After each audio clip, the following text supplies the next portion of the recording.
আমি মুসলমানদের শত্রু ছিলাম, আমি খুব বড় ছিলাম। আমি মুসলমানদের কিভাবে ক্ষতি করা যায় এটাই খালি চেষ্টা করতাম, যে বড় মুসলমানদের ক্ষতি করব।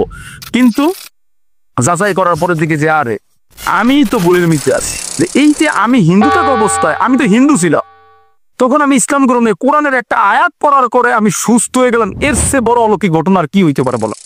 অন্ধং তম প্রবিশন্তি যা সম্পত্তি মুপাসতে তত বইবতে তমুজ সম্পতরতা। এর বাংলা হচ্ছে অন্ধকার নরকে প্রবেশ করবে তারা যারা স্রষ্টাকে বাদ দিয়ে স্রষ্টার সৃষ্টির পূজা করে, যেমন আগুন জল বাতাস, অনেকে অগ্নি পূজা করে, চন্দ্র পূজা করে, সূর্য পূজা করে। আমার বোনকে বলছিলাম, দিদি একটা মাটির ছাগল যদি বানায় বাঘের সামনে দেওয়া হয় তাহলে বাঘ কি খাবে? কই না, মাটির ছাগল তো বাঘে খাবে না, এটা মাটির তৈরি। তাহলে বনের পশু তার কোনো জ্ঞান নাই, সে বুঝলো মাটির তৈরি।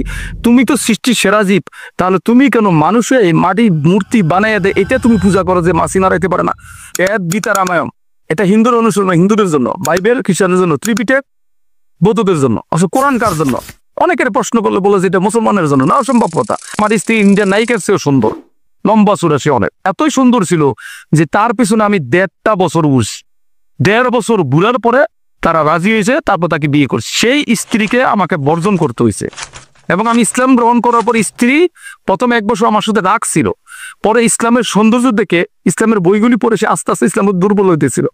কিন্তু পরবর্তীতে যখন 7 নম্বর ছেলেটা মুসলমান হয়ে যায়, তখন আমাকে বের করে দেয়, তখন আমার স্ত্রী চলে যায়। শুধু জিকির করি লা ইলাহা ইল্লাল্লাহ, লা ইলাহা ইল্লাল্লাহ, লা ইলাহা ইল্লাল্লাহ জিকির করতে করতে করতে করতে এক সময় দেখি অনেক দূর থেকে একটা আজানের শব্দ আসে। তখন কিন্তু দুনিয়াতে আজান দেওয়ার এরকম শব্দ পাই না, আজানটা আমার কানে আসতো।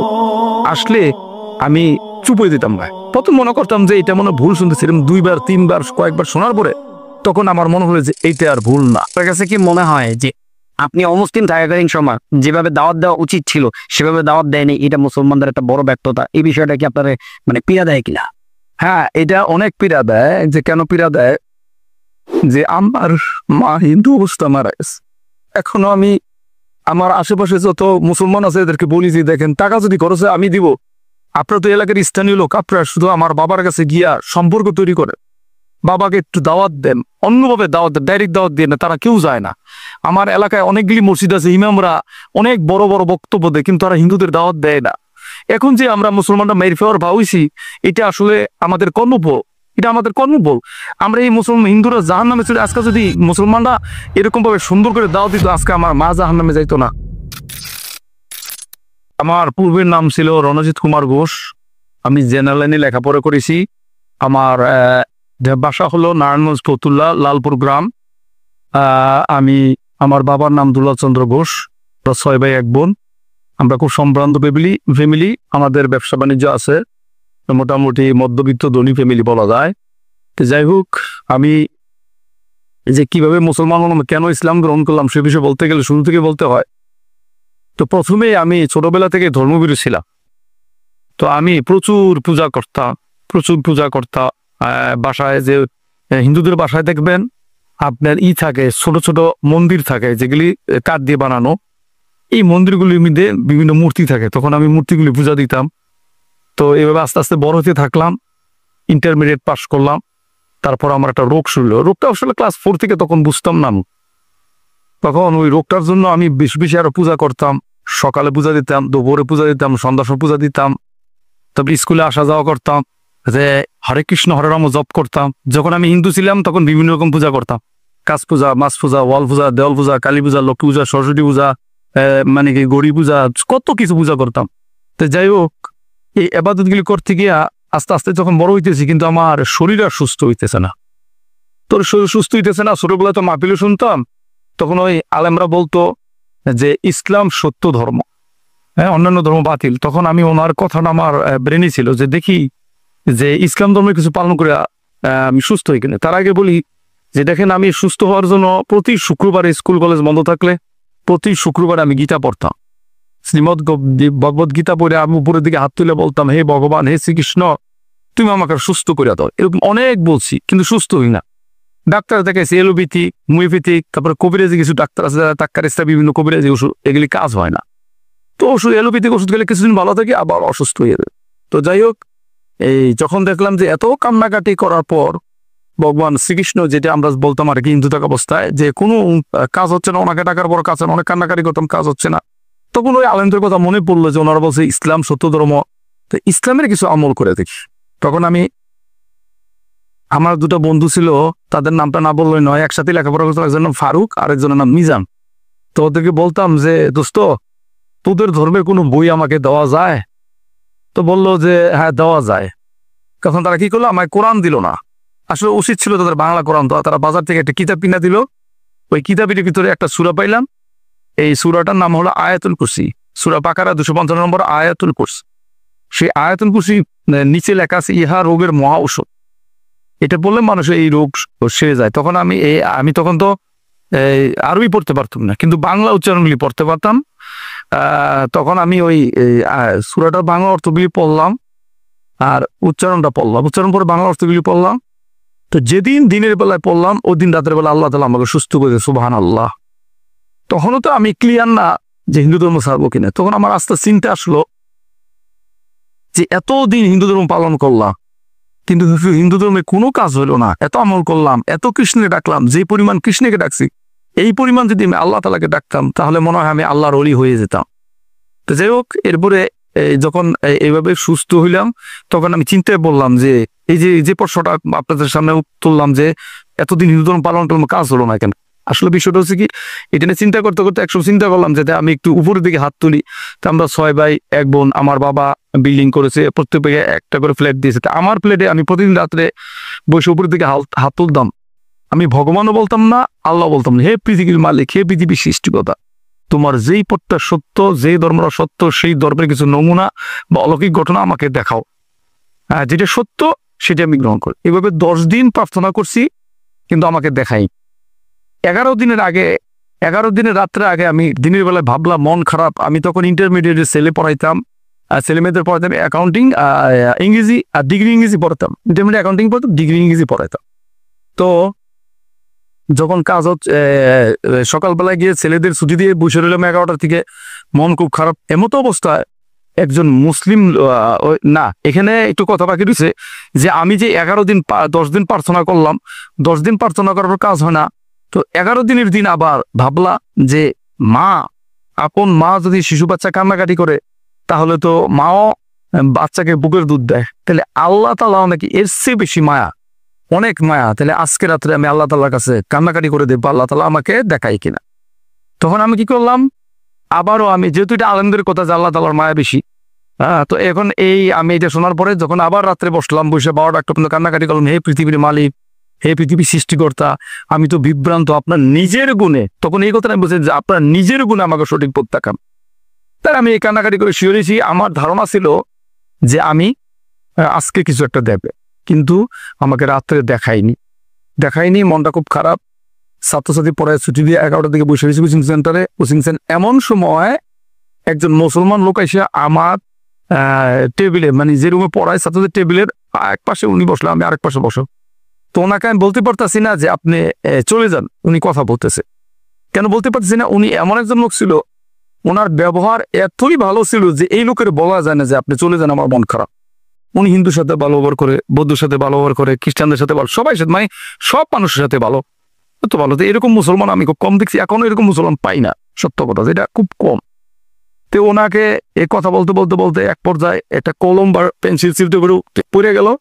তো এটা আমি এভাবে তুলতে গিয়া নিচের দিকে তাকাই, তোর দিকে টেবিলের উপরে রাখলাম, রাখার পর ওনার দিকে তাকাইয়া দেখি, ওয়াল্লাহি আল্লাহর কসম, ওয়াল্লাহি আল্লাহর কসম, ওয়াল্লাহি আল্লাহর কসম, উনার কপালে আল্লাহ লেখা উঠছে এইখানে, মুখের মাঝখানে, এইখানে, আবার এইখানে। এটা দেখার পর আমি তো আশ্চর্য হয়ে গেলাম। তখন আমাকে আবার শয়তান ধোকা দিতেছে যেটা রং লাগাইছে। তখন আমি ওনার হাতটা ধরে নিয়ে থুতু দিয়ে ডলা দিতেছি, এমন সময় উনি হাইছে, ভালো করে দেখেন, ভালো করে। তখন দেখলাম যে এটা আসলে রং না, রংগুলো তো উঠতো, ময়লা উঠতো। চামড়া টান দিলাম, দিয়ে দেখি যে ওনার রক্তের ভিতরে জমার পাতা লেখা আল্লাহ। এটা দেখার পর আমার একদম ক্লিয়ার হয়ে গেল যে ইসলাম সত্য। তখন ওনাকে আমি বললাম যে দেখেন, আমার তো ইমান চলে আসছে, তো আমি তো হিন্দু ছিলাম, ইচ্ছা করলে এখন ইসলাম নামাজ পড়তে পারবো না। এমন কোনো ইসলামে আমল আছে যে আমলটা হিন্দুর ঘরে থেকেও পড়া যায়? উনি বললো যে আছে, তবে 2টা শর্ত আছে, যে আপনি কারো কাছে আমার নাম বলতে পারবেন না, আমাকে জীবনে কাউকে দেখাইতে পারবেন না। তখন আমি ওয়াদা করলাম যে ঠিক আছে। কি করলাম, তো উনি আমার বললো যে ঠিক আছে, আপনি আমার সাথে পড়েন। লা ইলাহা ইল্লাল্লাহু মুহাম্মাদুর রাসূলুল্লাহ। তখন ওনার সাথে এটা পড়লাম, পড়ার পর উনি বলল যে আপনি খুব সাবধানে থাকবেন, আপনার বিপদ আপদ আসতে পারে। হ্যাঁ, আপনি এটা এটা এটা এখন এখন আপনি আমল করে যান, হ্যাঁ, জব করতে থাকবেন, এটা আপনি জব করে থাকো। তখন আমি ওই যে আগে যেমন কৃষ্ণ নাম জপ করতাম, হরে কৃষ্ণ নাম, এটা বাদ দিয়া তখন শুরু করলাম লা ইলাহা ইল্লাল্লাহ, লা ইলাহা ইল্লাল্লাহ, লা ইলাহা ইল্লাল্লাহ। কিন্তু উনি আমাকে যাওয়ার সময় বলে গেছে আপনি খুব সাবধানে থাকেন, আপনার বিপদ আসতে পারে। তখন আমি বললাম যে আল্লাহ আছে উপরে, আর আপনার হাতটা আমার পিছনে, অর্থাৎ আপনার দোয়া আছে, আমি ভয় করি না, আপনি চলে যান। এরপরে আমি জিকির করতে করতে করতে করতে করতে একটা সময় আমার ব্যবসা বাণিজ্যে আমি বসতাম, আমার মিলে আমি বসতাম, মিলে অনেক কর্মচারী চুরিদারি করে, তো আমাকে ক্যাশে বসাইতো। বসাইলে পরে দেখা গেছে মাসে 1 লাখ 1.5 লাখ টাকা লাভ বেশি হতো, তো এরা আমার ক্যাশেই বসাইতো। তা আমার সুযোগ, আল্লাহর কি রহমত, আমি ক্যাশে বসে বসে শুধু জিকির করি লা ইলাহা ইল্লাল্লাহ, লা ইলাহা ইল্লাল্লাহ, লা ইলাহা ইল্লাল্লাহ, জিকির করতে করতে করতে করতে এক সময় দেখি অনেক দূর থেকে একটা আজানের শব্দ আসে। তো আমি কিন্তু দুনিয়াতে আজান দেওয়ার এরকম শব্দ পাই না, আজানটা আমার কানে আসতো, আসলে আমি চুপ হয়ে যেতাম ভাই। প্রথম মনে করতাম যে এটা মনে ভুল শুনতেছি, এরকম 2বার 3বার কয়েকবার শোনার পরে তখন আমার মনে হয়েছে এইটা ভুল না, এটা সত্যি হতে পারে। তখন ওনাকে ফোন দিলাম যে আমার কর্ম করলে যে আমি এই জিনিস শুনতে পেতেছি। তখন বলছে উনি আপনি কারো কাছে বললেন না, আপনি জিকির আবার করতে থাকেন। আবার জিকির করতে করতে করতে করতে করতে কিছুদিন পরে যখন আজান দেয় আমার শরীর ধিম করে ঝাড়ি মারে, এরকম ঝাড়ি মারে। তো প্রথম 2-1 দিন হওয়ার পর আমি মনে করছি এটা মনে ভুল। আর কয়েকদিন দেখার পরে ওনাকে আবার ফোন দিলাম। ফোন দেওয়ার পরে উনি আমাকে বলতেছে যে আপনি কি চান, আপনার মন কি চায়? তাই আমি বললাম আমার মন চায় মুসলমানদের মতো, মুসলমানরা যে মসজিদে সলাত আদায় করে, হ্যাঁ, সেইভাবে সলাত আদায় করা, মানে নামাজ আদায় করতে আমার মন চায়। তো উনি হাসিয়ে দিল। দেখেন উনি কিন্তু আমাকে জোর করে নাই নামাজ পড়ার জন্য, উনি আমাকে কখনোই জোর করে নাই। দেখেন উনি আমাকে কিভাবে আস্তে আস্তে সঠিক পথে নিয়ে আসতেছে, আল্লাহর দয়া উনি। এরপরে আমাকে বললো যে ঠিক আছে আপনি বাসায় কটার দিকে যান। আমি বললাম যে হিসাব কিতাব করে কোনো সময় 11টা, কোনো সময় 10টা, কোনো সময় 1টা বাজে। বাসায় গিয়ে যদি দেখেন আপনি গোসল টোসল করবেন, খাবেন, অজু করবেন, তারপরে যদি দেখেন বাসায় সময় আসে তাহলে এশার নামাজ আগে অন্যান্য নামাজগুলি ফরজ নামাজগুলি কাজা আদায় করে নেবেন। আর যদি দেখেন সময় নেই তাহলে আগে এশার নামাজ আদায় করবেন। তো এটা শুধু আমার জন্য, এটা আবার কিন্তু অন্য মুসলমানদের জন্য। যেহেতু আমি বিপদে ছিলাম, ইন্দুর করেছিলাম, তো আমি ওনার কথা মতো বাসায় দিয়া অজু করে, গোসল করে, খাবার টাবার খেয়ে অজু করে, তারপরে যখন আমি নামাজে দাঁড়িয়ে, আমি তখন কোরআন তেলাওয়াত তেমন পারতাম না, কিন্তু কয়েকটা সূরা মুখস্থ করছিলাম। তো ওই নামাজ পড়তে গিয়া যখন আমি নামাজে দাঁড়াইলাম, আমি যখন সেজদা দিলাম, যে আমি আমি আপনাদের কিভাবে বুঝাবো, যেমন বাতাস গায়ে লাগে, কাউকে দেখানো যায় না, অনুভব করা যায়। তো আমার এই বিষয়টা আপনারা অনুভব করে নেবেন যে আমি যখন সেজদা দিলাম, অথচ আমি হিন্দু ছিলাম, লক্ষ লক্ষ টাকার মালিক আমরা, সুন্দরী স্ত্রী ছিল আমার, কোনো কিছুর অভাব ছিল, আমি কোনো শান্তি পাইতাম না, অবশ্য অশান্তিতে থাকতাম। কিন্তু যখনই আল্লাহ তাআলাকে সেজদা দিলাম, আমার মাথার ভিতর এত সে শান্তি পাইছি যে ওয়াল্লাহ আল্লাহর কসম আমি আর কোনো কিছুতে এত শান্তি পাই না। তখন আমি চিন্তা করলাম যে আরে এই মুসলমান এই নামাজে এত শান্তি, তাহলে এই মুসলমান আজান দিলে চায়ের দোকানে বসে থাকে, সিগারেট খায়, বিড়ি খায়, পান খায়, এখন তো মুসলমানদের দাওয়াত দেওয়া উচিত। তখন আমি কি করতাম, চায়ের দোকানে গিয়ে গিয়া মুসলমানদের দাওয়াত দিতাম, বিভিন্ন কথা বলতাম। তো মুসলমানরা সন্ত করতো সে কি মুসলমান হয়ে গেলে কিনা। তা আমাকে জিজ্ঞাসা করতো তুমি কি ইসলাম গ্রহণ করছো না করবা। তাই আমি বলতাম যে দেখেন আমি ইসলাম গ্রহণ করি আর না করি, আমি কথাগুলি ভুল বলছি, না ভুল বলাতে। তা আমি কি করতাম, আজান দিলেই আবার গোপনে গোপনে বিভিন্ন মসজিদে চলে যেতাম। এভাবে মুসলমানদের দাওয়াত দিতে দিতে হঠাৎ করে একদিন দেখলাম যে আমার সামনে একটা হিন্দু ভদ্রলোকের লাশ নিয়ে যেতেছে।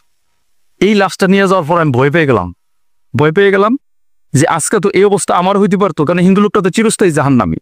কারণ আল্লাহ তাআলা তো কোরআনে বলছে যে সূরা বাকারা 161-162 নম্বর আয়াতে বলছে আল্লাহ, যারা কুফরি করে এবং কুফরি অবস্থায় মারা যায় তাদের উপর স্বয়ং আল্লাহর লানত, ফেরেশতাগণের লানত, সকল মানুষের লানত, এবং তারা জাহান্নামে চিরস্থায়ী হবে, তারা আর কোনোদিন বেরোতে পারবে না। তাহলে এই হিন্দু লোকটা তো আর জাহান্নামতে বেরোতে পারবে না। তখন আমি কি করলাম, এই হিন্দুদের দাওয়াত দেওয়া শুরু করলাম। হিন্দুদের দাওয়াত দিতে দিতে একটা পর্যায়ে 5-6 জন মুসলমান হইল। 5-6 জন মুসলমান হওয়ার পরে আমার বাসায় একদিন আমার বাবা, আমার মা, আমার ভাইয়েরা আমাকে মারতে চাইতেছে, আমার অত্যাচার করবো, মানে আমার খুব পিঠা পাটা দিব, মানে যেটা শাস্তি দিব আর কি, ফিরানোর জন্য। তা আমার মা খুব বুদ্ধিমতী মেয়ে ছিল, আমার মা বললো তোরা কিছু বলিস না, দেখি তোর বাবা আর আমি মিল্লা ওরে বুঝাই। তখন আমার নিয়ে বসাইছে, বসায় খাটে পেতে বসে বলছে, বাবা রে তুই যে এই কাজগুলি করস, এই যে নামাজ পড়স, এগুলি তো আমাদের ইজ্জত থাকে না। তখন আমি বললাম যে বাবা ঠিক আছে, ইজ্জত থাকে না, যেই সৃষ্টিকর্তা আমাদেরকে বানাইছে, যেই সৃষ্টিকর্তার হাতে আমাদের জন্ম এবং মৃত্যু, তাকে যদি নমস্কার দেই, যেটা হিন্দুরা আমরা সেজদা বলি, ওরা নমস্কার বলে, তো এটাই যদি ইজ্জত না থাকে তাহলে বাবা বলো, যে মাটির মূর্তি আমরা নিজেরা বানাই, যে মূর্তি একটা মাছি নাড়াইতে পারে না, সেই মূর্তির সেজদা দিলে কি আমাদের ইজ্জত থাকে? তখন মা বাবা একেবারে চুপ হয়ে গেল, আর কোনো কথা বললো। তারপর সিদ্ধান্ত নিল কি, যে ঠিক আছে, ও কাজকর্ম করে, ও নামাজ পড়ে, ওরা বাধা দিস না, ওটা ওই করুক। এরকম কিছুদিন চলতে থাকলো। এরপরে যখন 7 নম্বর ছেলেটা মুসলমান হলো, তখন এলাকার হিন্দুরা বাসায় থ্রেট দিল আমার অনুপস্থিতিতে। বাবাকে ভয় দেখাইছে, প্রয়োজন ইন্ডিয়া যাবে, এই করবো সেই করবো। তো বাবা ভয় পেয়ে গেল। তা বাবা কি করলো, আমাকে বুদ্ধি আমার ভাইদের সাথে পরামর্শ করে আমাকে বের করে দিবি। এর আগে এরা কি করলো, আমাকে মনে করেন 3 তলার উপরে নিল। 3 তলার উপরে নিয়ে ইচ্ছা মতো মাইর দিল। তো মাইর দেওয়ার পরে মাকে দ্রিন দেন কিসের আওয়াজ হয়, তো মা এসে দেখে যে সিঁড়ির ভিতর মারতেছে। তখন মা এটা দেখে যখন পড়ে যায়, এমন সময় ওরা ছেড়ে দিছে। কিন্তু তাদের হয়তো ধারণা ছিল আমিও চেঞ্জ হয়ে যাবো, তারপরে আমি হয়তো অসুস্থ থাকবো, বিছানা পড়তে। কিন্তু আল্লাহর রহমতে আমি কোনো অসুস্থই হইনি, এরা যতই মারছে, এবং আমি চেঞ্জ হইনি, আমার ইমান আরো বাড়ছে। আমি যখন দাওয়াত দিতাম হিন্দুদের, তখন হিন্দুদের মধ্যে কিছু বুদ্ধিজীবী লোক আছে যারা আমার শত্রুতামি করতো, কিছুই করতে পারতো না, পিছন থেকে করতো, পেপারে দিত আমার নাম, বিভিন্ন মিথ্যা কথা লাগতো। তখন গোয়েন্দারা যাচাই বাছাই করে কিছুই পায় না। পরে একবার আমাদেরকে ডাকাইলো কালীবাজার মার্কাজ মসজিদে, আপনি একটু আসে। যাওয়ার পরে আমি দেখি ওনারা পুলিশের লোক। তো আমি একটু ভয় পাইছিলাম। তা আমার তো আল্লাহর প্রতি ইমান আছে, যাই ওরা কি করবো। পর বললো যে আপনি যে দাওয়াত দেন, সে দাওয়াতের বই দেন। তারপরে আমি বই দিলাম। আমার বইটা পড়ার পরে 2 দিন না 3 দিন পর আমাকে আবার টাকাইছে, আপনি একটু আসেন। গেলাম। পরে বলছে যে না, আলহামদুলিল্লাহ, আপনার এই বইয়ে তো কোনো জঙ্গি কথা নাই, আপনি সুন্দর কথা লাগছে, আপনি দাওয়াত দেন। তাই আমি বললাম যে স্যার, মনে কিছু করে না, একটা কথা বলবেন, যে এই আমাকে কেন আপনি এটা করলেন? কই ভাই, এটা তো আমাদের কিছু পুলিশ সুপার থেকে আমাদের আদেশ দেওয়া হয়েছে, এটা আপনাদের এলাকার হিন্দুরা, হিন্দু বৌদ্ধ খ্রিস্টান ঐক্য পরিষদ থেকে জানাইছে আপনার বিরুদ্ধে, তো এই জন্য আমরা যাচাই করছি, আসলে আপনার কোনো দোষ পাই না। এলে একটা ঘটনা। একটা ঘটনা হলো, হিন্দুরা কি করলো, শেষ পর্যন্ত না পারে আওয়ামী লীগের নেতার কাছে গেল। সেই আওয়ামী লীগের মীর সোহেল, বর্তমানে বাংলাদেশে নাই, এই মীর সোহেল আলীর কাছে গেল, যে সে হিন্দুদের জোর করে করে মুসলমান বানা। তো মীর সোহেল আলী তো খুব বুদ্ধিমান লোক, সে খবর নিয়ে দেখলো যে না, আমি আসলে জোর করে মুসলমান বানা। তো মীর সোহেল আলী বলল যে দেখেন, আপনারা যদি এমন কোন প্রুফ দেখাইতে পারেন যে আব্দুর রহমান যে রণজিৎ ছিল, বর্তমানে আব্দুর রহমান যদি কাউকে টাকা দিয়ে বা জোর করে মুসলমান বানায়, তাহলে আপনি যদি প্রমাণ দেখাইতে পারেন, তার আমরা যথেষ্ট পরিমাণ বিচার কর। কিন্তু তারা কোনো প্রমাণ দেখাইতে পারে নাই। আমি পরে এই খবরটা আমার কাছে আসছে, তারা আওয়ামী লীগের নেতা আমাকে আর ডাকায়নি। আর বিএনপির এক নেতার কাছে বিচার দিছে, উনি আমাকে ডাকাইছে। আমি জানি না উনি পয়সা খাইছে কিনা, আমার গেছে এই আব্দুর রহমান না, প্রথম যে তোমার নাম কি, আমি বললাম আব্দুর রহমান। আমি যখন বলছি তোমার নাম কি, আব্দুর রহমান, হ্যাঁ আব্দুর রহমান, ইসলাম কি তলোয়ার দিয়ে আইছে? আমি না কাকা, ইসলাম তো তলোয়ার দিয়ে আসে না। তাই তুমি মানুষকে কিভাবে দাওয়াত দাও? আমি বললাম যে কাকা, আমি মানুষকে গিয়ে গিয়ে বুঝাই, বিভিন্ন বই দেই, বই দিলে মানুষ গালাগালি করে। তখন তুমি কি করো? কিভাবে গেলা? আমি ফোনও গালাগালি করে। কি করো? তখন আমি যে আল্লাহ রাসূল যা করছে তাই করি। কি করো? আমি 2 রাকাত নামাজ পড়ে তাদের জন্য দোয়া করি যে আল্লাহ, তারা তো বুঝে না, তারা তো অবুঝ, তাদের ভিতরে ওই বুঝটা নাই, আল্লাহ তুমি তাদেরকে হেদায়েত দিয়ে দাও, তাদেরকে তুমি জান্নাতের পথে নিয়ে আস। তখন ওই বিএনপির লোকটা আমারে 2 রাকাত জড়াইয়া ধরলো, কই বাইরে আমি বুঝতে পারি নাই, বা ভাতিজা আমি বুঝতে পারি নাই, তুই এখন থেকে আমার ঘরেও দাওয়াত দিতে পারবি, তুই আমি ডাকলে বা আমি অমুক জায়গায় যাই, তুই আমার সাথে যাইতে পারবি, তুই কোনো সমস্যা নাই, টাকাটুকু লাগলো আমার কাছে কবি। কিন্তু আমি কোনো টাকাটা ওনার কাছে নেই, কি লিগে? আমি তো, আমার দাওয়াত দিতে টাকা লাগে না। আমি আল্লাহ তাআলা আমার জবান দিছে, আল্লাহ তাআলা আমাকে জ্ঞান দিছে, আল্লাহর তো এই সম্পদ আমি কাজে লাগানোর চেষ্টা করি। আমি কেন টাকা দিব মানুষকে? টাকা দিয়ে তো খ্রিস্টানরা মানুষ খ্রিস্টান বানায়, হিন্দুরা হয়তো হিন্দু বানাতে পারে, কিন্তু মুসলমান কখনো আমি দেখি নাই। মুসলমান কখনোই টাকা দেয় না, আমরাও টাকা দিয়ে করি না। আমি আল্লাহর দিন পৌঁছাই, আল্লাহর দিন পেয়ে যে হেদায়েত পায় আলহামদুলিল্লাহ, আর না পাইলে কিচ্ছু করান। ইসলাম গ্রহণ করার পর আমার বিরুদ্ধে একটা মামলা হয়েছিল। ওই মামলার সময় আমি ছিলাম, মানে মানসিকভাবে দুর্বল ছিলাম। তা আমি কি করলাম, যে আমার ফ্যামিলি আমাকে হাত বাড়াই দিল। ষড়যন্ত্র একটা মামলা হয়েছে। তারা কি করলো, আমাকে মামলাটা শেষ করে আমাকে বাসায় নিয়ে গেল। বাসায় নিয়ে যাওয়ার পরে আমার দিল তো আল্লাহর দিকে, আমি নামাজ পড়তে পারি না, আটকানোর মতন, তাদের সামনে নামাজ পড়লে তার হবে না, বিপদে পড়বো। তো তারা কি করলো, তারা লোকরাত মন্দিরে যায়, আমি সেখানে যাই। তারা ঘুরে হাত করে আমি ঘুরি, কিন্তু আমার মনও দিকে চাই, তারা এভাবে ঘুরতে চাই, আমি এভাবে ঘুরি। তা আমার স্ত্রীও সাথে ছিল, তো এইভাবে থাকি, কিন্তু মন সবসময় আমার খারাপ থাকে, অসুস্থ হয়ে দিকে। তখন রাত্রে আমার এলইডি টিভি ছিল, যেহেতু আমাদের অর্থনৈতিক ব্যবস্থা ভালো, প্রত্যেক বেরই থাকতো। তো আমি ডাক্তার জাকির নাইকের লেকচার শুনতাম। তো ডাক্তার জাকির নাইকের লেকচার শুনে রাত্র 4টা পর্যন্ত শুনতাম। যখন আজান দিত, তখন ডাক্তার জাকির নাইকের লেকচারটা বন্ধ করে আমি আবার সালাত আদায় করতাম। কিন্তু আমার বউ বাসায় বলতো না যে আবার ওরে মারতে পার। এই ডাক্তার জাকিরের লেকচার শোনার পর ইমান এত মজবুত হইছে, আমি এরপরে আবার বাসার থেকে বাইরে গেছি, আমাকে আটকাইতে পারে না। এরপরে আমি কি করলাম, যে ডাক্তার জাকির নায়েক যে লেকচারে তো কি কি উত্তরগুলি দিত, এই অমুসলিমদের আমি এভাবে গিয়ে গিয়ে গিয়ে দাওয়াত দিতাম। আসলে আমার এই দাওয়াতের পিছনে যদি পরবর্তীতে কেউ কারো অবদান থাকে, সমস্ত প্রশংসা আল্লাহ তাআলা, একমাত্র ডাক্তার জাকির নায়েকের অবদান। ওনার এই কথা শুনে আমি অমুসলিমদের দাওয়াত স্প্রে পাইছি। আমি ডাক্তার জাকির নায়েকের জন্য দোয়া করি, আল্লাহ তাআলা যেন ওনাকে আরো দীর্ঘ নেকায়াত দান করে, ওনার দ্বারা বেশি বেশি দিনের কাজ করা হয়। ডাক্তার জাকির নায়েক সহ আমাদের সকল মুসলমানদেরকে যেন আল্লাহ তাআলা মৃত্যুর সময় ইমানের সহিত মৃত্যু দান করে, আল্লাহুম্মা। যখন দেখলে হিন্দু ছেলেরা মুসলমান হইতেছে একের পর এক, তখন তারা সবাই মিলে আমাকে যখন ক্রিমিনালি করে আমার বাসা থেকে বাবার দিয়ে বাইর করে দিল, তখন আমি একটা মসজিদে উঠলাম। তখন ওই বাবার যাওয়ার সময় বলে গেলাম যে বাবা, আমি তো আগে গোপনে গোপনে দাওয়াত দিতাম, গোপনে গোপনে আসো, এখন সরাসরি গমু, আর সরাসরি কয় তোমার যা মন চায় তা করো, আমার সাথে কোনো কথা বলবে না। যাই হোক, বইলে আসলাম। বইলে আসার পরে কাপড় চোপড় সব রেখে দিল। এরপরে রেখে দেওয়ার পরে আমি এতে চিন্তিত হই না, রিজিকের মালিক আল্লাহ। তারপরে একটা মসজিদে উঠলাম। মসজিদে উঠার পরে ওখানে থেকে নামাজ পড়ি, কোরআন শিখি। তারপরে আমি মনে করি দাওয়াত দিই, হিন্দুদের দাওয়াত দিতে। অনেক হিন্দুরাই আলহামদুলিল্লাহ মুসলমান হয়েছে এবং হইতেছে। তবে আমি সংখ্যা বলতে পারবো না, আমি সংখ্যা গুনি না, কারণ লক্ষ লক্ষ কোটি কোটি অমুসলিম আছে যারা জাহান্নামের রাস্তায় দৌড়িতেছে। 2-4 জন দাওয়াত দিয়ে যদি বলি এরা মুসলমান হয়েছে, এইসব রিয়া বা অহংকার যেন আমাদের ভিতর না আসে, আল্লাহ সন্তুষ্টির জন্য কাজ করুন। তাদের ধারণা ছিল যে মুসলমান হলে তো ভিক্ষা করে খাবে। না, আমি এখন পর্যন্ত ভিক্ষা করে খাইনি। আল্লাহ আমাকে খুব ভালোভাবে চালাইতেছে এবং খুব ভালোভাবে চলতেছে। তো যারা বিভিন্ন ধর্মে আছে, ভুল পথে আছে, তাদেরকে আমি বলবো না যে তাদের ধর্মকে আমি কোনো গালি দিতে রাজি নেই, কিন্তু তাদেরকে বলবো এইটাই যে আপনারা একটু অনুসন্ধান করেন, যাচাই করে, অন্ধ অনুসরণ করে না, যাচাই করেন। যেমন ধরেন, আমি যখন হিন্দু ছিলাম তখন আমার এক স্যার ছিল, ওনার নাম ছিল খোকন বাওয়াল। তো উনি হরে কৃষ্ণ নাম জপ করে, তখন আমিও করতাম। তো আমাকে বললো, বাবারে তোমার এই হাতটা কে বানাইছে? আমি বললাম ভগবান বানাইছে। তখন যেহেতু হিন্দু ছিল, তোমার শরীরটা কে বানাইছে? ভগবান বানাইছে। তোমার চোখ কে বানাইছে? ভগবান বানাইছে। তাই তোমার কিছু আছে যেন আমার তো কিছু নেই, তাহলে তুমিও ভগবান, আমিও ভগবান, ভগবানও ভগবান। দেখেন কি যুক্তি দিছে। তাহলে এই যুক্তির কারণে সাধারণ মুসলমান যাদের জ্ঞান নাই তারাও ভুল করবে। আসলে কথা হলো কি, যে আমরা সবাই যদি ভগবান হই, তাহলে ভগবানের তো পূজার করার দরকার নাই, সবাই তো ভগবান। এখানেই আল্লাহ তাআলা কোরআন কারিমে বলছে, সূরা ইউসুফ, সূরা ইউনুস আয়াত নম্বর 100 বলছে, যারা বিবেক বুদ্ধি খাটায় না আমি আল্লাহ তাদেরকে হেদায়েত দেই না। তাহলে আমাদের বিবেক খাটাতে হবে। আমরা যে ধর্মে আছি, যেমন মাটির মূর্তির পূজা। আমার বোনের নাম কনিকা, আমার বোনকে বলছিলাম, দিদি একটা মাটির ছাগল যদি বানায় বাঘের সামনে দেওয়া হয়, তাহলে বাঘ কি খাবে? কয় না, মাটির ছাগল তো বাঘে খাবে না, এটা তো মাটির তৈরি। তাহলে বনের পশু, তার কোনো জ্ঞান নাই, সে বুঝলো মাটির তৈরি।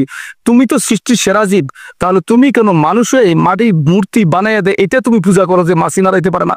তখন আমার বোন চুপ হয়ে গেল এবং বললো যে ভাই, তোমার ধর্ম তুমি পালন করো, আমার ধর্ম আমাকে পালন করতে হবে। তার মানে তারা বিবেক খাটায় না, জন্মসূত্রে যেটা পাইছে। তো এই জন্মসূত্র পাইলে হইব না। তারপরে আমাদের হিন্দু ধর্মের জন্মান্তরবাদ বলতে একটা কথা আছে, যেগুলি বিবেক খাটানো কথা। যে মনে করে যে মানুষ জীবাত্মা, ভগবান, তারা সৃষ্টিকর্তাকে ভগবান বলে পরমাত্মা। যদি মানুষ বারবার 84 লক্ষবার জন্মগ্রহণ করবে, যদি সে ভালো কাজ, সে কুকুর হবে, বিড়াল হবে, গরু হবে, ছাগল হবে, বিভিন্ন জানোয়ার, মানুষ, বিভিন্ন কিছু মানুষ জন্ম হারাইলে পরে, আবার যদি সে মানুষ জন্ম পাওয়ার পর ভালো কাজ করে, তার এই জীবাত্মাটা পরমাত্মার সাথে মিলে যাবে। নাউজুবিল্লাহ। এটা আপনাদের হিন্দুদেরকে বলছি, আপনি একটু চিন্তা করবেন। ধরেন আপনার বাবা মারা গেল, 10 বছর পরে আপনি বাজারে একটা গরু কিনতে গেলেন, আপনি কি শিওর হইতে পারবেন যে আপনার বাবা গরু? যদি জন্মান্তর যদি হয় যে বাবা গরু হবে, ছাগল হবে, তাহলে আপনার এইভাবে তো আপনার বাবা হইতে পারে। অতএব কারণে এরকম ভাবে যদি জন্মান্তর হইতে থাকে, তাহলে পাপ বাড়তে থাকবে, কমবে না। অতএব কারণে এইটা একেবারে নিতান্ত একটা ভুল কথা যে জন্মান্তরবাদ নাই। সৃষ্টিকর্তা পরকালে তার শাস্তি দেবে। জন্মান্তর যদি বুঝাই, তো পরকালে তার আবার আল্লাহ তাআলা তাকে জীবিত পাবে। তারপর দেখেন, আপনি মনে করলেন যে মানুষ ময়রা, গরু, ছাগল, বেড়া, পশু পাখি, বিভিন্ন মশা হবে, একই দিনে কোটি কোটি কোটি মশা জন্মগ্রহণ করে। তাতে মানুষ তো একটা থাকারও কথা না, মানুষ তো সব শেষ হয়ে যাওয়ার কথা। অথচ মানুষ দিন দিন বাড়তেছে। অতএব এই জন্মান্তরবাদ বাতিল। তাই আপনাদেরকে আমি বলবো যে আপনারা এই বিষয়গুলি নিয়ে চিন্তা করেন। দুনিয়াতে হিন্দুরা সংখ্যায় বেশি, বৌদ্ধরা সংখ্যায় বেশি, হ্যাঁ অমুকের সংখ্যায় বেশি, এই দিয়ে পরকালে চলবে না, এই দিয়ে কোনো চলবে না। সৃষ্টিকর্তা দেখবে যে আপনি সত্যি পথে আসছেন কিনা। যেমন ধরেন, এক সময় হিন্দুরা কি বেদ, গীতা, রামায়ণ, এটা হিন্দুর অনুসরণ, হিন্দুদের জন্য। বাইবেল খ্রিস্টানদের জন্য, ত্রিপিটক বৌদ্ধদের জন্য। অথচ কোরআন কার জন্য? অনেকের প্রশ্ন করলে বলে যে এটা মুসলমানের জন্য। না, অসম্ভব কথা। আল্লাহ তাআলা সূরা বাকারা 185 নম্বর আয়াতে বলছে, শাহরু রমাদান আল্লাযী উনজিলা ফিল কুরআন হুদাল লিন-নাস ওয়া বাইনাতিন মিনাল হুদা ওয়াল ফুরকান। আমি আল্লাহ এই কোরআন পৃথিবীতে পাঠিয়েছি সকল মানুষের কল্যাণের জন্য, সকল মানুষের হেদায়েতের জন্য, সকল মানুষের পরকালের মুক্তির জন্য, সকল মানুষ সিরাতাল মুস্তাকিমের জন্য, সকল মানুষের দুনিয়া ও আখিরাতের মঙ্গলের জন্য। এই কোরআন একমাত্র দিন, একমাত্র জীবন ব্যবস্থা, এবং যেটা সৃষ্টিকর্তার কাছ থেকে আসছে। আপনি যে এই জায়গাটাকে ইসলাম গ্রহণ করতে গিয়ে দেখা গেছে যে একটা সম্ভ্রান্ত পরিবার থেকে আপনি উঠে আসছেন, আপনার একটা পারিবারিক জীবন ছিল, আপনার বাচ্চা ছিল, সেই জীবনগুলোকে বিসর্জন দিতে হয়েছে। কেন এই বিসর্জন দিয়ে আপনি এই পথে, ইসলামের পথে আসলেন? আলহামদুলিল্লাহ, আমি এই ইসলাম গ্রহণ করতে গিয়ে তখন তো আমি পুরোপুরি মুসলমান হইনি, কিন্তু আমি ইসলাম সবেমাত্র গ্রহণ করতেছি। তখন আমার সম্পত্তির প্রতি লোভ ছিল, আমার স্ত্রী, আমার সন্তান। তো দেখেন আমাদের সম্পদ অনেক জায়গায় আছে, চাঁদপুরে আছে, ঢাকা চাঁদপুরে পদ্মাগাড়ি চলে, তারপরে নেত্রকোনা চালের ফ্যাক্টরি আছে, নারায়ণগঞ্জ নিতাইগঞ্জে ডালের ফ্যাক্টরি আছে, তারপরে আপনি কি বলে শিবু মার্কেট নামাপাড়া ফ্যাক্টরি আছে, ফতুল্লা স্টেশন ফ্যাক্টরি আছে, বিভিন্ন জায়গায় মুন্সিগঞ্জে ডাইবটিতে ফ্যাক্টরি আছে, আমার কমলাঘাটে জায়গা আছে দেখছি না। তো অনেক সম্পদ।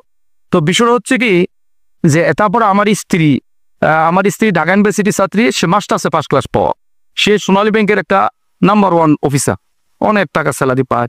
এতে আমার এই ইসলাম গ্রহণ করার কারণে আমি এগুলি আমাকে বিসর্জন দিতে হয়েছে। তখন আমার খুব কষ্ট হইতো, কিন্তু পরে যখন বুঝলাম যে এগুলি কিচ্ছুই না, তুচ্ছ, নাথিং এলস, ইসলামের কাছে নাথিং এলস। কারণ যে হেদায়েত পাইলো, ইমান পাইলো, ইসলাম পাইলো, তার কাছে এগুলি কিছুই না।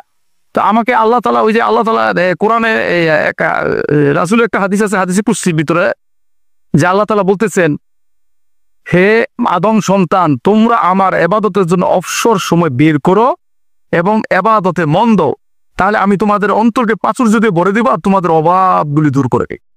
আর যদি তা না করো, তাহলে তোমাদেরকে দুনিয়াতে ব্যস্ততা ভরে দিব আর তোমাদের দারিদ্রতা দূর করবো না। এই হাদিসটা একেবারেই 100% সত্য, নিঃসন্দেহ সত্য, কোনো সন্দেহ করা যাবে না। আমি এত টাকার ভিতরে থাকছি, সম্পত্তির ভিতরে, আমার স্ত্রী ইন্ডিয়ান নায়িকার চেয়েও সুন্দর, লম্বা চূড়া, সে অনেক এত সুন্দর। আমি হিন্দু থাকা অবস্থায় প্রায় 1.5 বছর ঘুরে ওরে বিয়ে করছি। এত কিরকম সুন্দর হলে এর পিছনে ঘুরতে পারি। তো দেখেন, এই মেয়েটাকে আমি বাদ দিয়া এই ইসলামে যে শান্তি পেয়েছি, এ থেকে ভুলে যাওয়ার মতো অবস্থা আছে। কিন্তু ভুলি নাই, কারণ কি তাদেরকে দাওয়াত দিতে হবে, তাদেরকে আমি দাওয়াত দিই। যেমন আমার স্ত্রী, সে যখন আমার সাথে ইসলাম গ্রহণ করে আমার আচরণগুলি দেখার পরে সে ইসলামের প্রতি আস্তে আস্তে দুর্বল হইতেছিল। সে ইসলামিক বই পড়তেছিল, এবং তাকে যখন আমাকে বাসা থেকে বের করে দেয়, সেও চলে যায়। কিন্তু সে আজও পর্যন্ত কোনো বিয়ে করে, কারণ সে জানে ইসলাম সত্য। সে পারতেছে না তার মার জন্য, পারতেছে না তার সমাজের জন্য, কিন্তু তার ভিতরে ওই হেদায়েতটা পুরোপুরি আসতেছে না, তাকে আরো দাওয়াত দিতে হবে। এই যে অবস্থা। তো সম্পদ আমাদের অনেক আছে, কিন্তু সম্পদের প্রতি আগে লোভ লালসা ছিল, এখন আমার নাই। আলহামদুলিল্লাহ, আল্লাহর রহমতে আমি ভালো আছি। আচ্ছা, আপনি কি মনে করেন যে আপনার যে অসুস্থতা ছিল, বা আপনার যে অসুস্থতার মাধ্যমে আপনি একটা সময়ে ঈশ্বর বা ভগবান, তার কাছে দোয়া করলেন, তো এইটাকে কি আপনি নিয়ামক বলবেন, বা এটাকে কি আপনার জীবনের একটা গুরুত্বপূর্ণ উপাদান বলবেন, যেটার মাধ্যমে আপনি আল্লাহকে খুঁজে পাইলেন? যে আলহামদুলিল্লাহ, আমি যখন হিন্দু ছিলাম তখন আমি এই রূপগুলোকে আযাব মনে করতাম, শাস্তি মনে করতাম, আর তখন ওই বিভিন্ন দেবদেবীর কাছে প্রার্থনা করতাম। কিন্তু যখন ইসলাম গ্রহণ করলাম, ইসলাম গ্রহণ করার পর জানলাম যে না, বিভিন্ন অসুস্থতাগুলি আল্লাহরই দেওয়া নেয়ামত। এর মাধ্যমে আল্লাহ অনেক উপকারিতা আছে। যেমন আল্লাহ আমাকে এর মধ্যে, আমি এই অসুস্থ হওয়ার পর আমি কি করছি, আমি এই অনুসন্ধান করছি, চেষ্টা করছি, আল্লাহ আমাকে হেদায়েত দিয়ে দিস। এটা অবশ্যই একটা নিয়ামত, আল্লাহ দেওয়া নাম। অসুস্থ আল্লাহর একটা নিয়ামত। তারপর যেখানে মনে করেন আমি এর কারণে আল্লাহর হেদায়েত পেয়েছি, অবশ্যই এটা আল্লাহ তাআলার একটা নিয়ামত, নিঃসন্দেহে আল্লাহ তাআলার একটা নিয়ামত। যারা ইসলামের এই যে ইসলাম গ্রহণ করার ক্ষেত্রে দেখা যায় যে দুদুল্যমানতার মধ্যে থাকে, যে করব কি করব না, মানে সত্য বুঝতেছে, বোঝার পরে অনেক সময় সিদ্ধান্ত নিতে পারে না, তাদের উদ্দেশ্যে কি বলবেন? যারা আসলে এই একটা প্রশ্ন, সুন্দর প্রশ্ন, যারা অনেকে আছে যে ইসলাম বুঝে, যে চিন্তা করে আমি সামাজিক কারণে আসতে পারতেছি না, করবো কি করবো না। এই বিষয়টা হচ্ছে, আপনার সব ধর্মের মানুষই কিন্তু স্বর্গে বা ব্যস্তে যেতে চায়, স্বর্গে বা ব্যস্তে যেতে চায়। তো অন্যান্য ধর্মে তারা স্বর্গ বলে, মুসলমানরা ব্যস্ত বলে, জিনিস একই জিনিস। তো যদি কোনো মানুষ তার ধর্মটাকে সে সুন্দরভাবে যাচাই করে এবং পাশাপাশি সে ইসলাম ধর্মটাকে পড়ে, আমি শিওর যদি আল্লাহ তার কপালে হেদায়েত লিখে থাকে, সে ওই দুদুল্যমান অবস্থা তার কেটে যাবে, নিশ্চিত তার কেটে যাবে। সে সব ছেড়ে দিয়ে ইসলাম চলে আসবে, কারণ তাকে শুধু খালি পড়তে হবে। এইগুলো তার কাছ থেকে পড়তে হবে, বুঝতে হবে, জানতে হবে। কারণ আল্লাহ তাআলা এই কোরআনে, যেহেতু কোরআন সব মানুষের গ্রন্থ, শুধু মুসলমান না, আল্লাহ তো বলছে এই কোরআন আমি সকলের জন্য পাঠিয়েছি। এই কোরআনে আল্লাহ একেবারে প্রথম যে আয়াতটা নাজিল হয়েছে, প্রথম যে আয়াতটা, যে হিন্দুরা বলে কিতাব কিন্তু মন্ত্র, আমরা বলি আয়াত, আয়াতকে মন্ত্র বলে, আল্লাহর আয়াত, আল্লাহর কথা, আল্লাহর বাণী, আল্লাহর হাদিস। এই আল্লাহর কথা যে তোমরা পড়ো, ইকরা বিসমি রব্বিকাল্লাযী খলাক, এখানে পড়ো না হে মুসলমানরা পড়ো, আল্লাহ বলছে তোমরা পড়ো, তুমি পড়ো। তাহলে আমাদের সবাই পড়তে হবে। যদি হিন্দুরা, বৌদ্ধরা, খ্রিস্টান তাদের ধর্মের পাশাপাশি ইসলাম ধর্মটাকে একটু পরে বুঝে, অবশ্যই তাদের এই দুর্দুল্যমান অবস্থা যে আসবো কি আসবো না, ধ্বংসম্পদ এগুলি কেটে যাবে এবং তাদের পড়া উচিত। ওই যে অনেকে মনে করে এই গীতা আমি গীতাই পড়বো, কোরআন ধরবো না, আবার অনেকে মনে কোরআন আমার, কোরআনের উপর গীতা পড়বো না। সবগুলি পড়ো, পড়া যাচাই করতে হবে, যাচাই করার পরে হেদায়েত পেয়ে যাবে ইনশাল্লাহ। যেহেতু আল্লাহ বলছে যারা বিবেক বুদ্ধি খাটা আমি তাদেরকে হেদায়েত দিই, যারা বিবেক বুদ্ধি খাটা না আমি তাদেরকে হেদায়েত দিই। আপনি এই যাবৎকালে কি পরিমাণ আপনার হচ্ছে গিয়ে নন মুসলিম আপনার হাতে আল্লাহ কবুল করছে? এখন তো আমার সংখ্যাটা মনে নাই। যখন আমি প্রথম ইসলাম গ্রহণ করছিলাম তখন আমি বলছিলাম প্রায় 100 জনের কম বেশি হবে। এখন তো সংখ্যাটা হয়তো আরো বাড়ছে, কিন্তু আমি এখন গণি না, কারণ গণলে রিয়া হয়ে যায়, মানুষ প্রশংসা করে সামনাসামনি, এত করে যদি মানে শিরক বা রিয়া হয়ে যায় তাহলে ক্ষতি দিতে পারে। কাজ তো করি আমরা আল্লাহ সন্তুষ্টির জন্য। তো আমাদের আসলে কে কতজন মুসলমান এর বিষয় হলো যে আরো হাজার হাজার মানুষ অমুসলিম আছে যারা নাকি জাহান্নামের রাস্তা থেকে দৌড়িতেছে, তাদেরকে আমাদের দাওয়াত দেওয়া উচিত। যেহেতু আল্লাহ তাআলা কোরআনে বলছে, রাসূল সাল্লাল্লাহু আলাইহি ওয়াসাল্লাম সূরা মাইদা আয়াত নম্বর সম্ভবত 66, যে হে মুহাম্মদ তোমার প্রতি যে কিতাব নাজিল করা হয়েছে, যে আয়াত নাজিল করেছে, তুমি তা মানুষের কাছে পৌঁছাও। হ্যাঁ, আমি তোমাকে মানুষের থেকে রক্ষা করবো। তাহলে আমাদের দায়িত্ব মানুষের, তাদের কাছে, অমুসলিমদের কাছে সেটা পৌঁছানো। প্রতিটা মুসলমানের যে পরিমাণ জানি সে পরিমাণ তাদের কাছে পৌঁছাতে হবে। চায়ের দোকানে, মন্দিরে, হ্যাঁ, রিক্সায়, বিমানে, সব জায়গায় শুধু পরকালের কথা মানুষকে স্মরণ করিয়ে দেয়। এটাই মুসলমানের কাজ। কারণ মুসলমান আসলে যারা প্রকৃত মুসলমান তারা সব জাতির মানুষেরই ভালো চায়, কিন্তু বিধর্মীরা মানুষদের ভুল বুঝে। মানে মুসলমানরা, আমি মনে করি যারাই পরকালের কথা মনে করিয়ে দেয় তারাই তার পরম বন্ধু। কিন্তু আমি তার সাথে চা খাইলাম, আড্ডা দিলাম, পান খাইলাম, টাকা খরচ করলাম, কিন্তু তাকে দাওয়াত দিলাম না, পরকালের মনে করাইলাম না, সে বন্ধু হইতে পারি না। আমরা বন্ধু হইতে গেলে, একটা মানুষের শুভাকাঙ্ক্ষী হইতে গেলে অবশ্যই তাকে পরকালের দাওয়াত দিতে হবে, আর সেটা হতে হবে সঠিক পন্থায়, সঠিক পথে। এখন এই সঠিক পথ কোনটা? সেটা কি ইসলাম, না সেটা কি বৌদ্ধ, না সেটা খ্রিস্টান, নাকি সেটা ইহুদি? এইটা আমাদেরকে আগে যাচাই করে বুঝতে হবে। যেমন একটা মুসলমান যদি বলে, অনেক হিন্দু না, যা আমি তো হিন্দু ছিলাম, আমি তো যাচাই করছি, তা আমি দেখছি সঠিক পথ একমাত্র ইসলাম, এরপরে আর কোনো পথ নাই। যদি কোনো হিন্দু প্রমাণ করতে পারে যে এই ধর্মটা সত্য, যদি সে ওরকম দলিল দিতে পারে এবং সে যদি প্রমাণ করতে সৃষ্টিকর্তার দিন, তাহলে তার সাথে কথা হবে। এছাড়া আমি তো কম খারাপ ছিলাম না, অনেক মুসলমানদের দেখতে পারতাম না, আমি তো যাচাই করছি, আমি দেখছি কোনটা ওহি, কোনটা আল্লাহর তরফ থেকে আসছে। আপনার কাছে কি মনে হয় যে আপনি অমুসলিম থাকাকালীন সময় মুসলিমরা প্রচলিত ভাবে আপনাকে যেভাবে দাওয়াত দেওয়া উচিত ছিল সেভাবে দাওয়াত দেয়নি, এটা মুসলমানদের একটা বড় ব্যর্থতা? এই বিষয়টা কি আপনার মানে পীড়া দেয় কিনা? হ্যাঁ, এটা অনেক পীড়া দেয়। যে কেন পীড়া দেয়, যে আমার মা হিন্দু অবস্থা মারা গেছে, এখনো আমি আমার আশেপাশে যত মুসলমান আছে এদেরকে বলি যে দেখেন, টাকা যদি খরচ হয় আমি দিব, আপনারা তো এলাকার স্থানীয় লোক, আপনারা শুধু আমার বাবার কাছে গিয়া সম্পর্ক তৈরি করে বাবাকে একটু দাওয়াত দেন, অন্যভাবে দাওয়াত দেন, ডাইরেক্ট দাওয়াত দিয়ে না, তারা কেউ যায় না। আমার এলাকায় অনেকগুলি মসজিদ আছে, ইমামরা অনেক বড় বড় বক্তব্য দেয়, কিন্তু তারা হিন্দুদের দাওয়াত দেয় না। এখন যে আমরা মুসলমানরা মেরে ফেওয়ার বাউইছি, এটা আসলে আমাদের কর্মফল, এটা আমাদের কর্মফল। আমরা এই হিন্দুরা জাহান্নামে, আজকে যদি মুসলমানরা এরকম ভাবে সুন্দর করে দাওয়াত দিত, আজকে আমার মা জাহান্নামে যাইতো না, আমার দাদা জাহান্নামে যাইতো না, আমার দাদি জাহান্নামে যাইতো না, আর হয়তো বা আল্লাহ হেদায়েত দিত, আল্লাহ সবাই যে যাবে তার না, হেদায়েতের মালিক আল্লাহ। কিন্তু মুসলমানদের উচিত ছিল এই অমুসলিমদেরকে দাওয়াত দেওয়া। আজকে আমরা এই দাওয়াতের কাজ করতেছি, মুসলিমরা, হ্যাঁ অনেক মুসলমানরা করে, তবে সংখ্যায় অল্প সংখ্যক মুসলমান দাওয়াতের কাজ করে। তাই আমার মতে যারা বিজ্ঞ আলেম তাদের উচিত প্রতিটা বিধর্মীদের দাওয়াত দেওয়া, আমি মনে করি খুব হেকমতের সহিত। কারণ আমি দেখছি কালীর বাজারে প্রচুর হিন্দু, আমি যখন হিন্দুদের দাওয়াত দিতে যাই তখন তারা খুশি হয় যে ভাই আপনারা এত সুন্দর করে দাওয়াত দেন, অথচ এই যে মসজিদে মসজিদে যারা থাকে চিল্লা দেয়, তারা হিন্দু দাওয়াত দিস না। আমি কই না, এটাই ইসলামের নিয়ম না। ইসলাম বলে মুসলমান সবার কাছে, তাবলিগুলো অমুসলিমদের ইসলাম পোষা। আজকে দেখেন, আমিও তো জাহান্নামের আগুনে যাইতে পারা, যদি আল্লাহ আমার দয়া করে হেদায়েত না দিত, আমি যদি মাহফিল টাফিল না শুনতাম।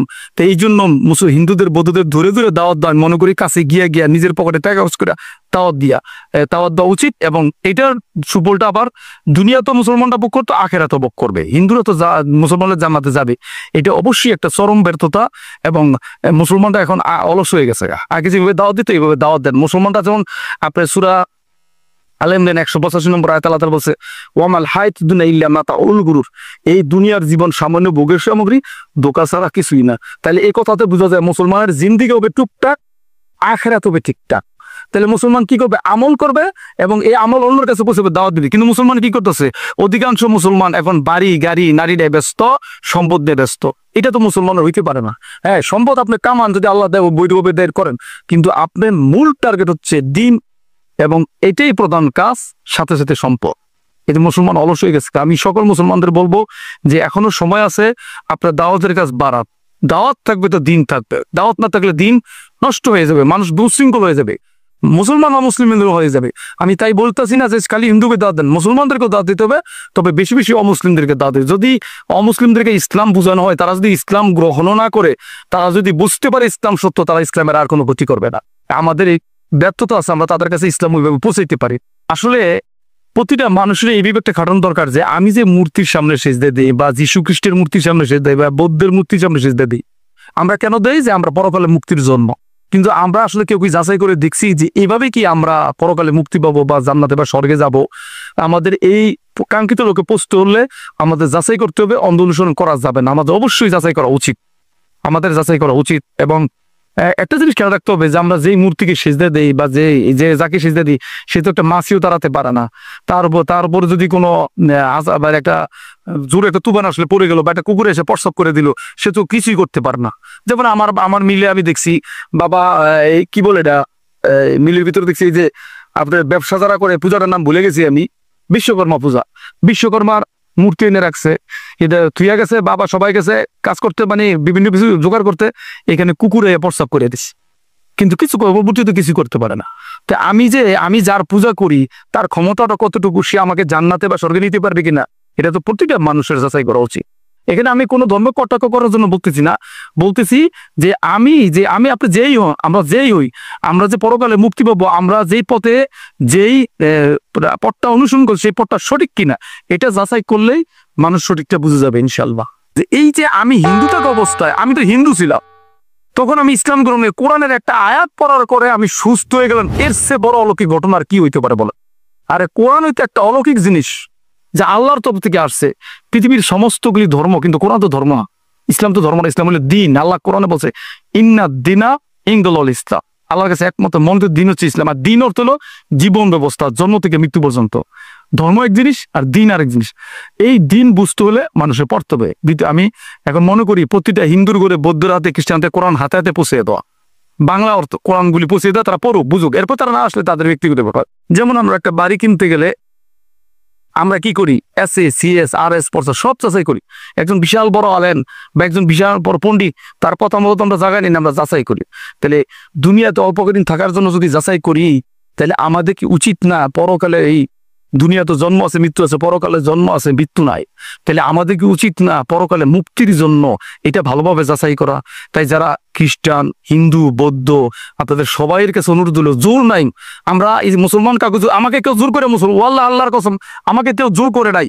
আমি আল্লাহ তাআলা আমাকে হেদায়েত দিছে, আমি শুধু কি, ওই যে আল্লাহ বলছে যারা বিবেক খাটা না, তাদেরকে আমি হেদায়েত দিই না, সঠিক পথ দেখাই না, আমি বিবেক খাটাইছি। আপনাদেরকে বলবো যে আপনারা বিবেক খাটান, এখনো সময় আসে, মৃত্যুর পর আর কেউ ফিরত আসতে পারে না, এখনো সময় আসে। এবং আপনারা এই যে কোরআনুল কারিম, আল্লাহ বলছে সকল মানুষের জন্য, এই কোরআনের ভিতর হিন্দুর হক আছে, বৌদ্ধর হক আছে, খ্রিস্টানের হক আছে, ইহুদির হক আছে। আপনারা পড়েন, কোনো বাধা নাই, কোরআন পড়েন। অথচ একটা মুসলমান লোক গীতা বেদ ছুঁতে গেলে, ধরতে গেলে আপনারা চিচি করে, অথচ কোরআনে এরকম কোনো বাধা নাই, যে কেউ পড়তে পারবে। কারণ আল্লাহ তাআলার বাণী, এই আল্লাহ তাআলার বাণী কখনো মিথ্যা হইতে পারে না। তো এখানে আমি একটা কথা বলে রাখি, যে আমার নিজের কথা না, এটা হিন্দুরাও স্বীকার করে, বৌদ্ধরাও স্বীকার করে, খ্রিস্টানরাও স্বীকার করে, ইহুদিরাও স্বীকার করে, আল্লাহর কথা সত্য। যদি সত্য হয়, আল্লাহ তাআলা তো সূরা আল ইমরান 19 নম্বর আয়াতে বলছে ইন্না দিনা ইনদাল্লাহিল ইসলাম, আমি আল্লাহর কাছে একমাত্র গ্রহণযোগ্য দিন বা ধর্ম হচ্ছে ইসলাম, একমাত্র গ্রহণযোগ্য মনোনীত দিন হচ্ছে ইসলাম। তাহলে আল্লাহর কাছে অন্যগুলি আর মনোনীত না। তারপর আল্লাহ তাআলা সূরা এই আল ইমরান 85 নম্বর আয়াতে বলছে ওয়া মা ইয়াবতাগি গায়রুল ইসলামি দিনান ফালা ইয়াকবালা মিনহু ওয়া হুয়া ফিল আখিরাতি মিনাল খাসিরিন। যদি কোনো ব্যক্তি ইসলাম ছাড়া অন্য কোনো দিন আমল করে বা তালাশ করে, তা কখনোই গ্রহণ করা হবে না, পরকালে সে ক্ষতিগ্রস্ত হবে। কি ক্ষতিগ্রস্ত হবে? আল্লাহ তাআলা কোরআনে স্পষ্ট ক্লিয়ার করছে, মানে তারা চিরস্থায়ী জাহান্নামের, চিরস্থায়ী জাহান্নামী, তারা আর জান্নাতে যেতে পারবে না। তাহলে কি অবাগা, কি কষ্টের জীবন হবে। দুনিয়াতেও কষ্ট করলেন, আখিরাতেও কষ্ট করবেন। আরে ভাই, দুনিয়াতে অল্প সময়, এই জন্য আমাদের উচিত পরকালে মুক্তির জন্য, নিজেকে বাঁচানোর জন্য চেষ্টা করা। কারণ ওটাই আসল। কারণ আপনি আবার মনে করেন আমার খুব দেখাইতে পারলেন, আমাকে আপনার ধর্মীয় শত্রুতা করে আমি সঠিক দিনের দাওয়াত দেই, ধর্মের আপনি মনে করেন রাস্তা আমার খুব দেখাইতে পারলেন, কি হলে আপনি একবার শেষ করে দিচ্ছে। কিন্তু আখিরাতে তো শেষ হবে না। আপনাকে এত পরিমাণ শাস্তি দেওয়া হবে, আপনার চামড়া গোস্ত জ্বলে শেষ হচ্ছে, আবার নতুন করে সৃষ্টি করে, তারা কোনটা অসম্ভব। আপনি একটা কথা চিন্তা করেন, একটা মাটির মূর্তির কাছে আমি সেজদা দিছি আগে, বুঝি নাই, অথচ যে আল্লাহ আকাশটা পিলার ছাড়া দাঁড় করে রাখছে, কোনো পিলার নাই। মাটি যেখানে আমরা মুখ দেই একই রকম স্বাদ, কিন্তু গাছ লাগালে কোনটা চুকা, কোনটা জাল, কোনটা তিতা, কোনটা বৃষ্টি, এগুলি কে দিতেছে? মায়ের পেটে সন্তান পাইপ ছাড়া খাবার কে দিতেছে? একমাত্র আল্লাহ। সেই আল্লাহকে ছাড়া যদি কারো ইবাদত করা হয়, কারো পূজা করা হয়, তার যে কি অবস্থা হবে। এই জন্য আপনাদেরকে বলবো যে আপনারা কোরআন পড়েন, বাংলা অর্থগুলি পড়েন, আপনি সঠিক পথ পেয়ে যাবেন ইনশাল্লাহ। ইনশাল্লাহ পেয়ে যাবেন। কারণ আমি মুসলমানদের শত্রু ছিলাম, আমি খুব বোরা ছিলাম। আমি মুসলমানদের কিভাবে ক্ষতি করা যায় এটাই খালি চেষ্টা করতাম, যে বড় মুসলমানদের ক্ষতি করব। কিন্তু যাচাই করার পরের দিকে যে আরে আমি তো ভুলের মধ্যে আছি। এই জন্য বলবো যে আপনারা একটু যাচাই করেন, যাচাই করার পর বুঝতে পারবেন যে আসলে ইসলাম সত্য। ইসলাম আপনারা কার বিরোধিতা করেন? মুসলমানের বিরুদ্ধে করে লাভ নাই। আপনারা মুসলমানের বিরুদ্ধে করলে আপনাদের ক্ষতি হবে। মুসলমান জান্নাতে একদিন একদিন যাবে, কিন্তু আপনাদের কি অবস্থা হবে? আমার বাবা ভাই বোন তাদের কি অবস্থা হবে? এই জন্য সবাইকে বলি যে আপনারা নিরপেক্ষভাবে সুন্দর করে যাচাই করে দেখেন, আপনাদেরকে কেউ জোর করতেছে না। যেমন আমি একটা ঘটনা বলি, আমি তো গীতাই পড়তাম বেশি, তবে আমি স্বামীবাগ ইস্কন মন্দিরে গিয়েছিলাম। তখন আমার দাড়ি ছিল না, সবে মাত্র ইসলাম গ্রহণ করছি। তখন আমি একটা মন্ত্র পাইলাম, এটা প্রতি সম্ভবত যজুর্বেদে, অন্দং তম প্রবিশন্তি যা সম্পতি মুপাসতে তত বইবতে তমজ সম্পতরতা। এর বাংলা অর্থ অন্ধকার নরকে প্রবেশ করবে তারা যারা স্রষ্টাকে বাদ দিয়ে স্রষ্টার সৃষ্টির পূজা করে, যেমন আগুন জল বাতাস। অনেকে অগ্নি পূজা করে, চন্দ্র পূজা করে, সূর্য পূজা করে। আর যারা মূর্তি পূজা করে তারা আরো বেশি অন্ধকার প্রবেশ করবে। ইস্কন মন্দিরে যাওয়ার পর ওনারা 4-5 জন বসাই বা আরো বেশি আইসা আমার সাথে বসলো, দাদা আপনি কি আমাদের কাছে মন্ত্র নিবেন? মন্ত্রের জন্য আসছেন? মানে যেটা মুসলমানরা বলে মুড়ি। আমি যে না, আমি তো মন্ত্র নিতে আসি না, আমি একটি বিষয় জানতে আসছি। কি বিষয়? যে হিন্দু ধর্মে তো মূর্তি পূজা নিষেধ। কোথায় পাইলেন? আমি তখন মন্ত্রটা বললাম, বলার পরে বলতেছে হ্যাঁ আপনার কথা ঠিক, আমরা তো মূর্তি পূজা করি না। তবে কালীর মূর্তি বানায় রাখছেন, এটা এমনি বানায় রাখছি। তো একজন হিন্দু আমাকে বললো যে ভাই আসলে তো আমরা মূর্তি পূজা করি না, আমরা একটা মূর্তি আকার দিয়ে সামনে রাখি যাতে মনটা স্থির থাকে, আমরা আসলে ভগবানকে পূজা করি। আমি বললাম এটাও তো আপনার তো ধর্ম নিষেধ। নাচছি কাছি জাতিতে নাস্তি প্রতিমা আস্তিক, সর্বশক্তিমান যুবক নেই, ভাস্কর্য নেই, ফটোগ্রাফ নেই, তার কোনো ছবি নেই, তাকে দেখতে পারে তার সমান কেউ নেই। তাহলে যেহেতু বলছে তার কোনো রূপক নেই, ভাস্কর্য নেই, তার ছবি নেই, তাকে এই আকার কই পেলে? এখন আমার আর কথা বলা চুপ হয়ে গেছে। বুঝতে পারছেন? তো এইভাবে যদি হিন্দু সচেতন ছেলেগুলি যদি বিবেক খাটায়, তা আমি শিউ যাদের কপালে হেদায়েত আছে তারা খুব দ্রুত চলে আসতে পারবে ইসলামে, জান্নাতের পথে। আমি এটা মনে করি। আলহামদুলিল্লাহ আমি তো ধন সম্পদ আপনার বিসর্জন দিছি, বাবা মা ভাই বোন নিজের কলিজা টুকরো সন্তানও আমাকে বিসর্জন দিতে হয়েছে ইসলামের জন্য। তো আমি আমার ওয়াইফের বিষয়ে একটু পার্সোনালি কথা বলতে চাই যে দেখেন, আমি যখন হিন্দু ছিলাম তখন তো আমি হালাল হারাম পর্দায় গেলে বুঝতাম। তো আমার ওয়াইফ এত সুন্দরী ছিল যে আমি আগে হিন্দি সিরিয়াল দেখতাম, হিন্দি ছবিতে রাত্রে 1-2টা পর্যন্ত আমি ছবি দেখতাম, গান শুনতাম। তো এত সুন্দর সুন্দর মেয়ে দেখতাম, কিন্তু আমার স্ত্রী এতই সুন্দর ছিল যে তার পিছনে আমি 1.5 বছর ঘুরছি। 1.5 বছর ঘুরার পরে তারা রাজি হয়েছে, তারপর তাকে বিয়ে করছে। সেই স্ত্রীকে আমাকে বর্জন করতে হয়েছে। এবং আমি ইসলাম গ্রহণ করার পর স্ত্রী প্রথমে 1 বছর আমার সাথে রাখছিল, পরে ইসলামের সৌন্দর্য দেখে ইসলামের বইগুলি পড়ে সে আস্তে আস্তে ইসলামের দুর্বল হইতেছিল। কিন্তু পরবর্তীতে যখন 7 নম্বর ছেলেটা মুসলমান হয়ে যায় তখন আমাকে বের করে দেয়, তখন আমার স্ত্রী চলে যায়। কিন্তু যাওয়ার পরেও এখনো আমার স্ত্রী বিবাহ বর্ষে নাই, কারণ সেও বুঝে ইসলাম সত্য। তার স্ত্রী আমার আসলে স্ত্রী, এবং সে সোনালী ব্যাগে এখনো জব করে। সে ঢাকা ইউনিভার্সিটি ফার্স্ট ক্লাস পাইছে, খুব মেধাবী ছাত্রী, অত্যন্ত মেধাবী ছাত্রী। আমি তার মতো মেধাবী না, সে আমার চেয়ে অনেক বেশি মেধাবী। কিন্তু সে ইসলাম বুঝতেছিল, আল্লাহর মতো হয়তো হেদায়েত পাই যেত গা। তো এখনো বিয়ে বসতেছে না, হয়তো এক সময় আপনারা দোয়া করবেন, আল্লাহ তাআলা হয়তো এক সময় তাকে নিয়ে আসতে পারে। কারণ সে ইসলামের প্রতি দুর্বল, কিন্তু তার সামাজিক কারণে, পারিবারিক কারণে, আত্মীয়তার কারণে সে ইসলামে আসতে পারতেছে না। তা আমি তো তার স্বামী, আমি তাকে আসার সময় কিছু কথা বলে আসছিলাম, সেই কথাটি হয়তো সে অন্তরে গাইতে রাখছে। তো তার জন্য দোয়া করবেন, আল্লাহ তাআলা যাতে তাকে হেদায়েত দেয়। তো আপনার এই সব কিছুর উপর হইলো ইসলাম। যত সুন্দরই হোক, যত কিছু হোক, পরকালে মুক্তি ছাড়া কোনো উপায় নাই। তো এত সুন্দর স্ত্রী, সে মেধাবী ছাত্রী, ভালো রেজাল্ট করছে, ভালো চাকরি করে, এবং তার পিছনে সময় নিয়ে তাকে আমি পাইছি। তারপর আমি বিসর্জন দিতেইছি, কারণ ইসলাম হলো শান্তির ধর্ম। ইসলাম আমার জীবনকে পরিবর্তন করেছে। এত সুন্দর স্ত্রী থাকার পরেও আমি শান্তি পাই নাই, কিন্তু ইসলামে আসার পর আমি শান্তি পাইছি। তো দোয়া করবেন আল্লাহ তাআলা যেন তাকে হেদায়েত দেয়, এবং এই ভিডিওর মাধ্যমে যেন আমার স্ত্রীর কাছে পৌঁছে যে আসলেও সে খুব সুন্দরী ছিল, এবং তাকে আমি এখনো ভুলি নাই। তার জন্য আমার দরজা চিরজীবন, যতদিন জীবিত আছি, চিরজীবন খোলা। এবং আমার ভবিষ্যৎ যে সন্তান আছে তাদের কাছেও বলা থাকবে যে আমার স্ত্রী যদি কখনো আসে, তাকে সাদরে গ্রহণ করে নিবা। সবাই দোয়া করেন যেন আল্লাহ তাআলা তাকে হেদায়েত দিয়ে দেয়। সালামু আলাইকুম ওয়া রাহমাতুল্লাহি ওয়া বারাকাতুহু।